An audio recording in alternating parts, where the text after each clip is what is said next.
Sejauh mana sebuah ruang virtual dapat memengaruhi cara manusia berpikir, berkomunikasi, dan memahami realitasnya sendiri?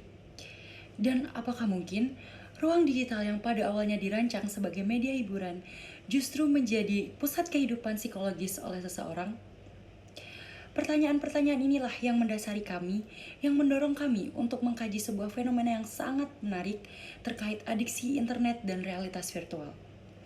Oleh karena itu, dalam kesempatan kali ini, kami, kelompok 1, akan memaparkan topik yang sangat menarik yang berjudul Realitas Virtual dan Adiksi Internet dalam Perspektif Psikologi Komunikasi, Analisis Kasus, Daniel Patrick. A murder is a big story, and so everybody was very interested in Danny Patrick. There were headlines about it, and there was a big desire to see him punished. There were even calls for the death penalty. What he did was decided to kill both parents, his mother Susan Patrick and his father Mark Patrick. Perkembangan teknologi digital, khususnya virtual reality atau VR dan game online, telah membawa perubahan besar dalam cara manusia berkomunikasi.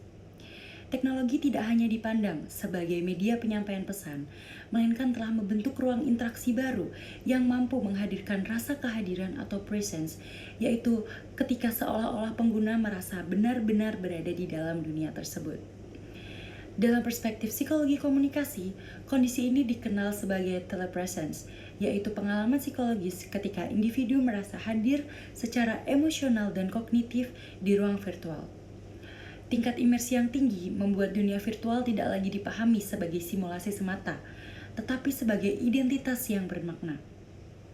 Akibatnya, individu dapat membangun keterikatan emosional yang kuat terhadap dunia digital, bahkan menjadikannya sebagai ruang utama untuk memenuhi kebutuhan psikologis. Secara empiris, kecenderungan ini terlihat dari intensitas pengguna game dan internet yang semakin tinggi. Penelitian Y pada tahun 2006 melalui survei terhadap ribuan pemain massively multiplayer online role-playing games atau MMORPG menemukan bahwa rata-rata pemain menghasilkan atau menghabiskan sekitar 22,7 jam per minggu untuk bermain game. Durasi ini menunjukkan bahwa keterlibatan pengguna dengan dunia virtual tidak lagi bersifat kasual, melainkan telah menjadi bagian dari rutinitas kehidupan sehari-hari.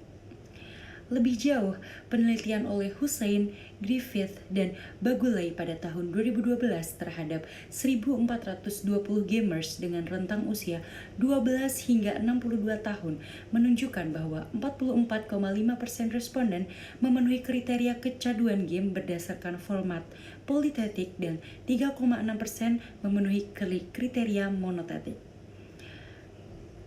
Data ini memperlihatkan bahwa adiksi game bukan sekedar fenomena minor, melainkan persoalan nyata yang dialami oleh kelompok manusia yang luas. Fenomena ini tercermin secara ekstrim dalam kasus Daniel Patrick pada tahun 2007. Dalam kondisi isolasi sosial akibat cedera fisik, dunia game Halo 3 menjadi ruang yang memberinya rasa kontrol, pencapaian, dan identitas diri. Dunia virtual berfungsi sebagai tempat pelarian sekaligus ruang komunikasi alternatif yang memenuhi kebutuhan psikologis oleh Daniel Patrick. Ketika orang tuanya menyita akses terhadap game tersebut, yang hilang bukanlah hanya aktivitas bermain, melainkan akses terhadap realitas psikologis yang telah ia bangun. Kondisi ini menyebabkan frustasi ekstrim yang berujung pada tindakan kekerasan, yang tragis tentunya. Daniel menembak kedua orang tuanya. Kasus Daniel Patrick menegaskan bahwa adiksi internet dan realitas virtual tidak dapat dipahami semata sebagai persoalan disiplin atau moral individu. Fenomena ini merupakan masalah psikologi komunikasi yang menjelaskan bagaimana teknologi membentuk persepsi seseorang terhadap realitas dan identitas dirinya sendiri. Berdasarkan data empiris dan kasus nyata tersebut, muncul pertanyaan penting. Bagaimana realitas virtual dan telepresence dapat menggeser batas antara dunia maya dan dunia nyata, serta memunculkan perilaku adiktif seseorang? Dan sejauh mana peran psikologi komunikasi dapat menjelaskan, bahkan memberikan solusi atas kasus tersebut? Kami akan menjelaskan hal tersebut melalui penjelasan-penjelasan selanjutnya. Di sini saya akan membahas 4 bahasan. Yang pertama, konsep virtual reality dalam psikologi komunikasi. Kedua, konsep telepresence. Ketiga, ada 4 pilar komunikasi VR. Dan yang terakhir, ada adiksi internet. Yang pertama yaitu virtual reality dalam psikologi komunikasi. Nah, VR ini merupakan teknologi yang menyediakan lingkungan simulasi 3 dimensi yang sangat imersif, sehingga pengguna itu merasa benar-benar hadir di dalam perangkat kayak misalnya headset. Nah, konsep ini tuh kuncinya itu adalah sebuah rasa kehadiran yang dimana itu tuh mempengaruhi proses komunikasi secara psikologis. Nah, manfaatnya tuh apa sih? Nah, manfaatnya itu dapat meningkatkan rasa empati dan keterampilan sosial melalui simulasi perspektif orang pertama. Misalnya, merasakan pengalaman orang lain untuk mengurangi prasangka dan mendorong perilaku yang prososial. Namun, di sisi lain, ada juga dampak negatifnya. Jika berlebihan, itu dapat menyebabkan isolasi sosial, penurunan kemampuan komunikasi, dan juga masalah kayak misal kecemasan, gangguan tidur, stres, dan juga depresi. Nah, yang kedua ini ada konsep telepresence. Nah, konsep ini tuh merupakan sebuah ilusi psikologis di mana pengguna itu merasa hadir secara fisik dan emosional di ruang virtual, meskipun tubuhnya itu berada di tempat lain. Berbeda dengan social presence yang menekankan rasa kebersamaan dengan orang lain melalui isyarat-isyarat emosional. Sedangkan telepresence ini lebih berfokus pada kehadiran di lingkungan non-sosial seperti game atau VR. Nah, di sini otak itu menginterpretasikan stimulus visual dan audio yang konsisten sebagai realitas nyata, sehingga berguna untuk membangun empati melalui simulasi. Tetapi pengalaman yang terlalu intens itu dapat mengaburkan batas antara dunia virtual dan juga dunia nyata. Sementara kualitas rendah itu berpotensi untuk menimbulkan motion sickness atau ketidaknyamanan. Yang ketiga yaitu ada 4 pilar komunikasi dalam realitas virtual. Untuk pilar yang pertama yaitu dunia virtual sebagai pesan yang membedakan realitas objektif, subjektif, dan yang dikonstruksi secara sosial. Nah, pilar yang kedua yaitu imersi, sebuah perasaan yang berada di lingkungan secara mental atau fisiknya itu melalui stimulus sensorik. Pilar yang ketiga yaitu adanya umpan balik yang berupa respon media VR terhadap indera pengguna seperti visual, audio, atau sentuhan agar dunia itu merasa hidup dan responsif. Dan yang terakhir ada interaktivitas, memungkinkan pengguna mengubah lingkungan secara real time, menciptakan komunikasi dua arah yang meningkatkan keterlibatan. Nah, untuk yang terakhir yaitu yang keempat yaitu ada adiksi internet beserta mekanisme tanda-tanda dan juga bias komunikasi intrapersonal. Adiksi ini timbul dari pelepasan dopamin saat menggunakan media sosial atau game online yang lama-kelamaan ini tuh memerlukan durasi lebih panjang untuk mencapai kepuasan yang serupa. Tanda-tandanya tuh dapat mencakup kayak misal perilaku kayak penggunaan waktu ekstrim dan sulit berhenti, emosi seperti kecemasan saat offline, serta dampak sosial berupa isolasi, penurunan prestasi akademik atau pekerjaan, gangguan tidur, dan juga konflik relasional. Nah, secara intrapersonal sendiri muncul bias seperti self-serving bias di mana individu itu membenarkan penggunaan berlebih sebagai hal yang normal meskipun merusak pemikiran diri dan juga persepsi di dunia nyata. Nah, secara keseluruhan, teknologi virtual itu merevolusi komunikasi dengan meningkatkan empati dan juga interaksi imersif, tetapi memerlukan kewaspadaan terhadap risiko isolasi, adiksi, dan juga hilangnya autentisitas relasional. Kami akan membahas satu masalah utama yang akan kami bahas dan juga analisis sebelum kami masuk ke desain penyelesaian di bab selanjutnya yaitu bab 4. Nah, sebenarnya masalah ini tuh berangkat dari cara individu memaknai realitas dan juga komunikasi, terutama ketika dunia virtual itu sudah mendominasi kehidupan mereka. Nah, pada awalnya ini, dunia virtual itu hanya mereka anggap sebagai hiburan atau tempat sesaat untuk merelaksasikan diri. Tapi seiring waktu, dunia virtual ini berubah menjadi ruang yang sangat bermakna secara psikologis bagi mereka yang menikmati dunia virtual ini seperti game atau game online seperti itu. Nah, contoh ruang bermakna secara psikologis yang kami maksud itu seperti rasa nyaman, dan juga pengakuan secara virtual dan kepuasan yang tidak mereka dapatkan di dunia nyata mereka. Maka jika hal seperti itu terjadi, maka fokus komunikasi dan juga interaksi sosial mereka sebagai penikmat dunia virtual itu juga pelan-pelan ikut bergeser. Nah, di titik ini, setelah interaksi sosial mereka ikut bergeser, mungkin ini tuh bisa mengubah cara bagaimana mereka berkomunikasi, mengelola emosi, dan juga bagaimana mereka memandang realitas itu. Mereka tuh sudah mulai berubah dan bahkan bisa menimbulkan gangguan dalam hubungan sosial mereka di dunia nyata. Oke, masuk pada pembahasan selanjutnya, yaitu adiksi dari si Daniel Patrick ini dan apa saja sih penyebabnya. Nah, si Daniel Patrick ini tuh sudah jelas ia mengalami suatu adiksi game, di mana suatu permainan ini tidak lagi menjadi sebuah hiburan semata, namun juga telah menjadi pusat kehidupan emosionalnya. Nah, di dalam game Hello Tree ini, si Daniel ini diberikan rasa kendali yang besar, terus juga ada kepuasan serta dia memiliki identitas yang kuat di dalam dunia virtualnya. Terutama karena si Daniel ini masih berumur sekitar remaja, di mana secara psikologis itu masih belum stabil untuk mengontrol emosinya, seperti itu.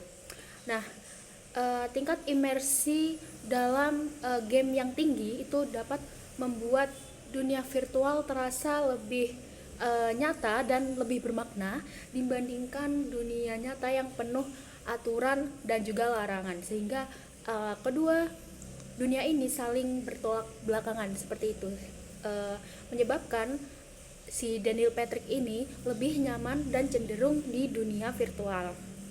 Nah, ketika komunikasi keluarga yang tidak berjalan dengan baik, seperti si ayah Daniel tadi yang melarang dia untuk bermain game, tapi si Daniel ini malah lebih menolak seperti itu.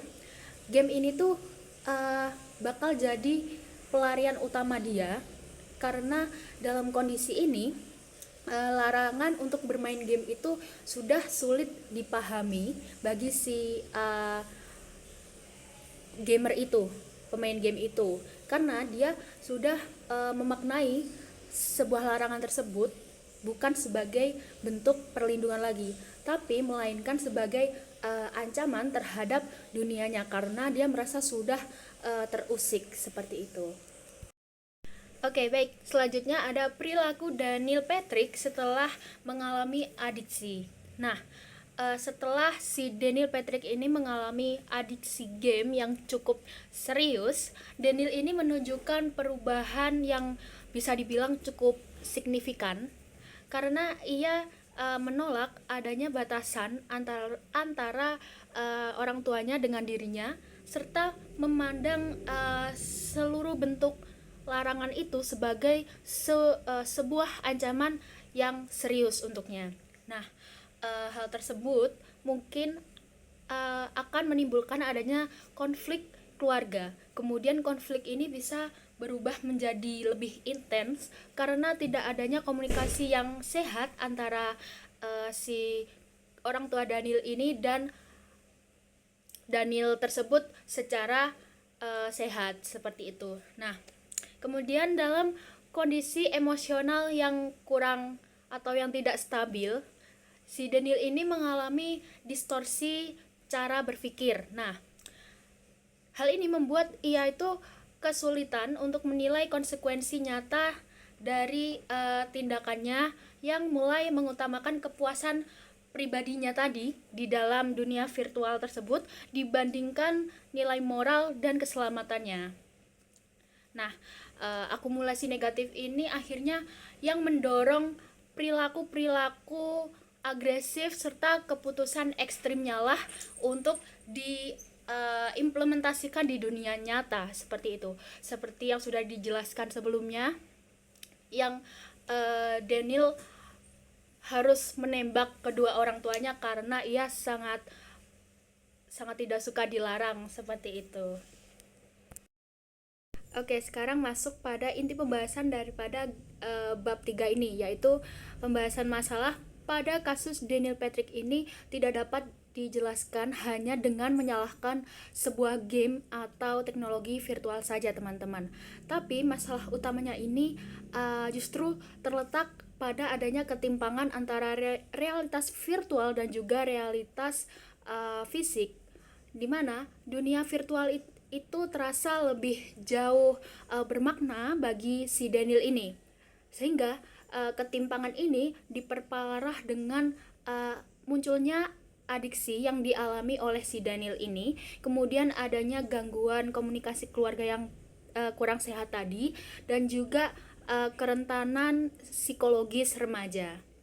Nah, kemudian teknologi ini pada dasarnya bersifat netral, namun ketika ia sudah digunakan secara berlebihan tanpa adanya pengawasan serta komunikasi yang sehat, teknologi ini malah dapat mempengaruhi cara berpikir, terutama bagi pengguna game tersebut, terus juga dapat menguburkan rasa empati, kemudian bisa meningkatkan risiko agresivitas.